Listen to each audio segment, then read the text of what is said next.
An entire world is ready for you to start your career teaching the path to wellness. Mastering the science of mindfulness.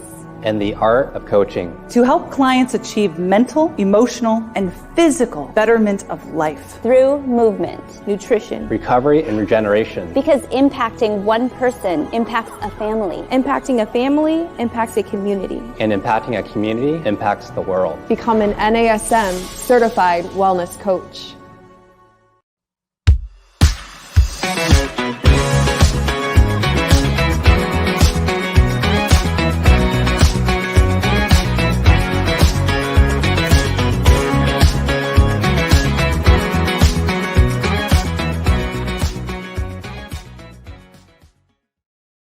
Hello there, friends, fans, and followers, and welcome to the Better Than Fine podcast. I'm your host, Darlene Marshall, and today we've got an episode by listener request. It's related to a question that I get asked pretty often, but this listener DM'd in and specifically asked if I would do an episode about how you get back after you've had to take a break. This could be getting back to making fitness, to your movement practice, to mindfulness, to your nutrition. And when I say take a break, that could be anything from a planned vacation where you're traveling, you're out of your normal element, and you decide, you know what, I'm just not going to do my normal fitness routine for a couple of weeks while I'm off the grid. Or it could be a really busy time at work, you've got a lot going on, and you can't get to your normal stuff. Or maybe it's a stressful period in your life, and haven't had the same motivation, the same get up and go, or the same quality of sleep and self-care that you normally do. Regardless of what that break was for, today's episode is about how do you get back to it when something has disrupted your mojo. You know, we're here at the end of the summer, and this is a time of year that a lot of people, especially after a couple of years of stress, and I'm sure you know what I'm talking about, a lot of people have decided to take a bit of break and are starting to come out of the woodwork and think, yeah, it's time to get back to whatever practice we're talking about today. And, you know, it's really easy to tell yourself in that moment where you've had to take a break, especially if it was an unplanned break, that you failed in some way. And so if you've got a bit of that going on in your head, if you haven't already listened to the episode on the growth mindset, on shifting your mindset from fixed to growth, I strongly encourage you to go back and listen to that episode, because that episode is going to help you reframe your thinking on what it might mean to have been disrupted from your best intentions. So I also want to share, this happens for me too, right? Kind of all of us go through periods of time where we're not living up to maybe our most aspirational self, even if we know what all the soft quotes best practices might be. You know, earlier this year, I got married back in May. If you're a fan of the show, you follow me on social media, you know, I was really into my wedding. I had a really great time.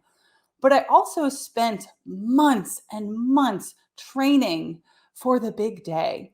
And after the wedding, I never wanted to pick up a heavy weight or scoop another scoop of protein for the rest of my life. If I'm being fully honest, I was actually a bit disappointed in my results. And that kind of made that feeling of not wanting to go back into that same intensity even worse. I was exhausted from the wedding planning. We had a really fun honeymoon, but we also did a lot of stuff. So that self-regulation that you need to do to be really intense with your fitness just was not there. It was also the start of the summer. I wanted to go off and have a good time. And, you know, there was some stuff going on politically earlier this year that just left me emotionally exhausted. And it happens to all of us. And one, I think, really important thing that I want you to take away at the start of this episode, of this conversation about getting back from taking a break, is that it is okay. That beating yourself up isn't actually helpful when we talk about getting back to it. Shame, blame, and guilt, they're the three horses of the motivation apocalypse. They are the least motivating emotions when we're talking about positive, lasting change. Because real lasting change becomes integrated into us. And what we don't want to integrate is shame, blame, and guilt. right? Internalizing those shame-related, guilt-related emotions is not something that feels good long-term. So, if your break was unplanned or planned, regardless, just try to remember that you're doing the best you can with what you've got right now. And if you really are doing the best you can towards your wellness, it doesn't really make a whole lot of sense to beat yourself up, right? All right. Well, you're listening to the Better Than Fine podcast. By listener request, we're talking about how do you restart after a break. And I'm your host, Darlene Marshall. And so the time has come. You got through the travel, the vacation, the stress, the busy period, whatever it was. And now you're starting to think about okay, I remember what it was like to take care of myself. I want to get back to it. It's time. The time has come. Well, in this episode, I want to talk about the process of getting back to your wellness routine, restarting your fitness, rebooting your nutrition, your meditation, whatever it is that moves you on your path, your wellness journey towards your aspirational self. So it can be a little different of a process depending on what's going on with you. But one of the most important steps that comes up when a client tells me okay, I am ready to get back to it. And they want me to mind witch them into motivation, just say the magic words and do the whammy, and then I'll be motivated again, right? But there's actually a step before that. And that's to process whatever it was that disrupted you from your routine in the first place. So if it's something stressful that took you out of your routine, processing those challenging emotions is going to help you be more ready, more psychologically and emotionally motivated when the time comes to actually start. So think of this like a pre-work step. So if it was something disruptive, something stressful, something negative, you can journal about it. You can talk to a friend, maybe talk to your therapist. And the point of actually processing whatever it was that was challenging you is to make sense of it, make meaning of it, and then to recognize how it affects your life, your sense of self. If it was a big disruptive time at work, maybe you even lost your job, that can really compromise how we think about and relate to ourselves and our world. And so processing that, making sense of that is an important pre-step. Or maybe it was something absolutely awesome that happened. Maybe you went on the trip of a lifetime. It was a month long. You were in 10 cities. You got to share that. You've got to celebrate it. Reflect on how wonderful it was. So often we talk about processing only about negative things, but you want to process that good stuff too so that you can pull out valuable lessons and integrate them. Back in 2018, I took an incredible trip to Thailand to study yoga. And what I got from that trip wasn't just my teacher certification. It was new friendship, new ways of thinking about myself, new ways of relating to the world, to what I was capable of. And it really did open my horizons of what was possible. So taking that pause to be okay, what's actually changed? Before you jump right back into that old routine can be so invaluable to understanding why you took the break in the first place. So you want to ask yourself some questions was it an intentional time off from your best practices or was it unintentional? Do you want to go back to the way things were before, or is there something else now that's even more aligned? And do you need any guidance, support, accountability, anything external to reinforce whatever that routine is? And I want to pause here for just a second and recognize that if you've worked in the fitness industry for a while, or maybe you've been a coach for a while, it can be hard for newer coaches who are feeling stressed about their client numbers or people transitioning from being fitness professionals. We're taught in the fitness industry that you want to keep a client on, you want to keep them consistent, you want to keep them getting results. So it can be hard when clients take a break because it feels a little bit like failure. So if you're a fitness professional, if you're a coach, if you're another kind of lifestyle professional, it is okay if your clients take time off. It's their process for their wellness. So they're exploring, they're deciding for themselves, they're working on themselves. And you're not a failure.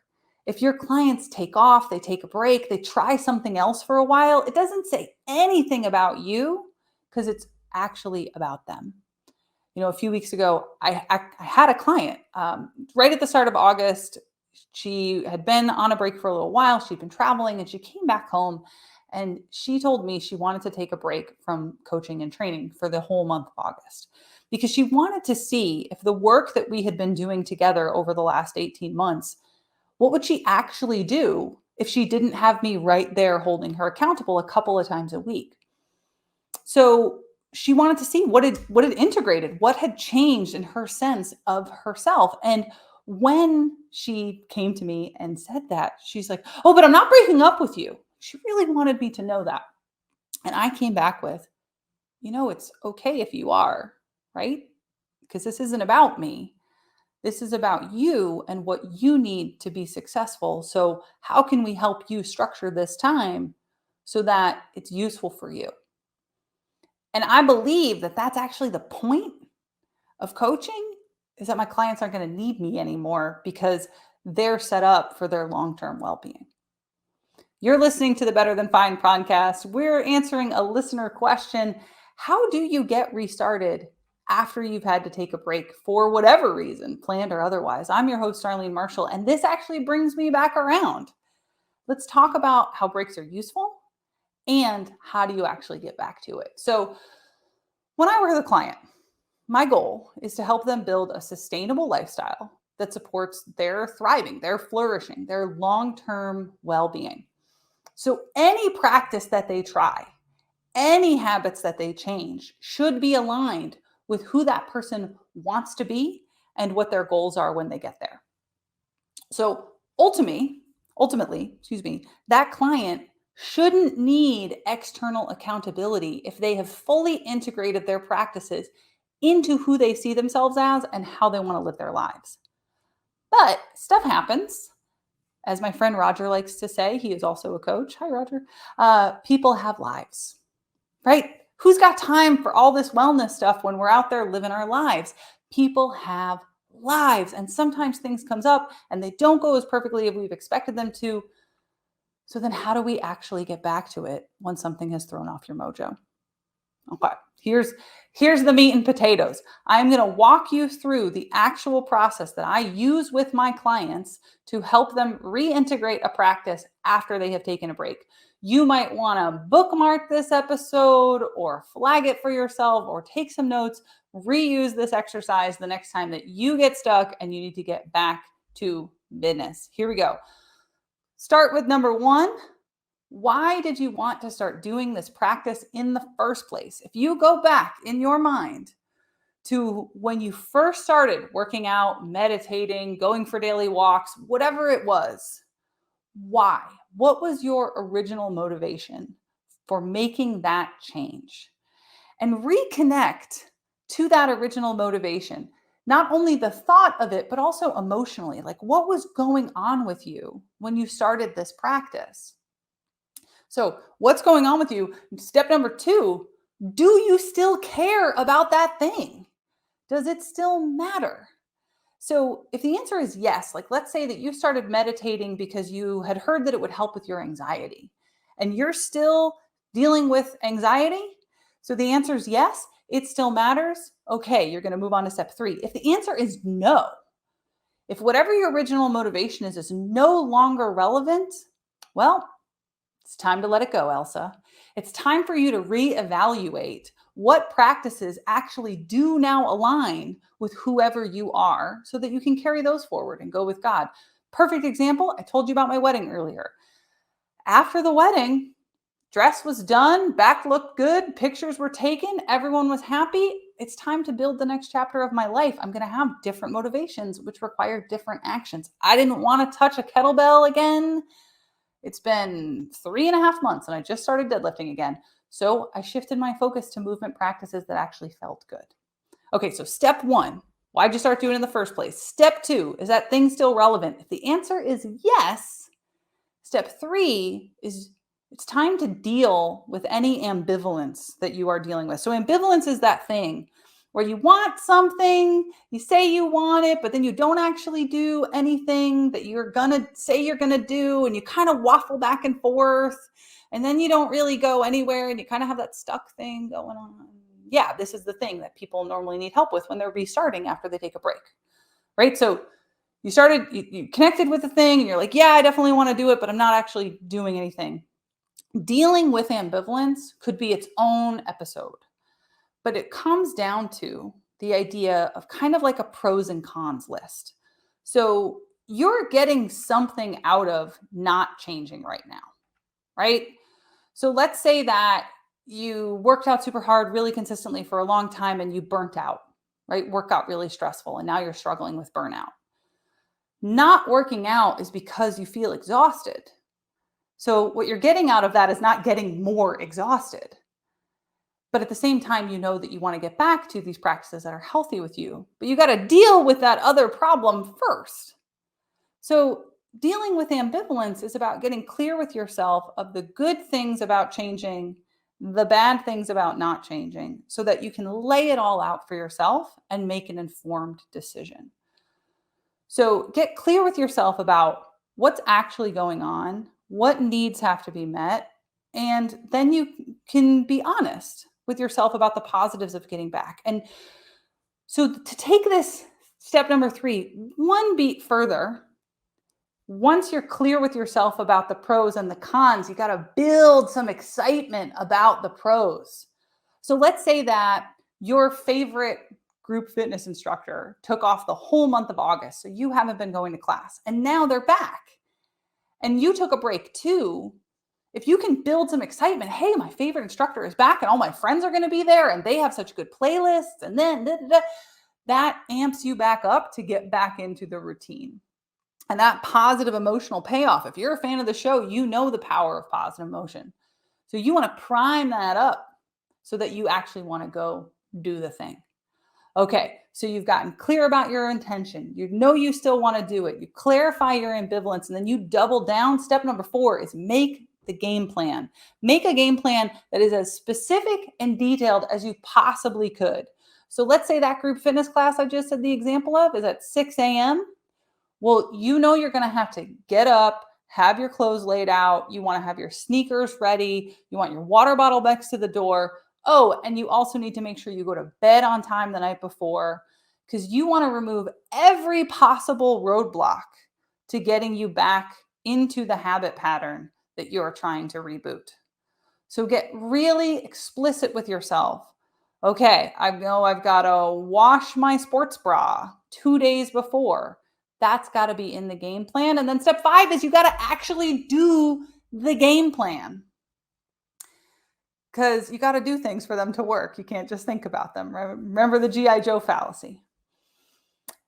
This last step, can also be really informative. And so step like 5B is to remember your growth mindset. If you stumble while you are trying to execute the game plan, it's because there's still something else going on that you haven't really dealt with. Whether that's a time management issue, a stress management issue, there is a foundational need that's not met that's now a blocker to executing. So if we use, like, say, this early morning fitness class, let's stick with this example. You run your whole game plan and then you don't actually get out of bed to go to class. Well, is that because you stayed up late, scrolling on the phone because you're actually pretty lonely? And you need to deal with the loneliness, so you stop the disaster scrolling, so you get good sleep, so you end up going to class? You got to get clear with yourself about that. So if you find that you did all of the steps, you reconnected to your original motivation, you confirmed that you still want the thing you say you want, you dealt with your ambivalence, you made the game plan, and then it's time to do the game plan and you stall, something is missing. So repeat the process. Go back and look for your resistance to change. And I'll be very direct, and it might sound marketing-y, but this is when a coach comes in super handy, because this is what we do is look at that process and ask you the questions to help excavate all of the problems along the way and help you get unstuck. So I would love to hear what your tips are for getting back from a break. So when this episode goes up, find me on social media, my LinkedIn. You're very easy to find on LinkedIn. You can also find me on Instagram. I'm darlene.coach. I am going to throw up a fresh post when this episode goes up. I want to hear from you. Let's hive mind and troubleshoot together going into September, because let's be honest, lots of people take breaks over the summer, but after Labor Day here in the United States, people double down until Thanksgiving. So let's use this 10-week window to really shore up and support one another. If you are a fan of the show, I'd also hope that you would hit subscribe while you're listening, wherever you are listening. And if you want to help and support the show, you can leave us a 5-star review on Apple Podcasts. You could subscribe on the NASM YouTube channel. I'm always so grateful to have you here as a fan of the show. We have exceptional interaction with our fans, and I absolutely love hearing from you. So do not hesitate to reach out, and thank you.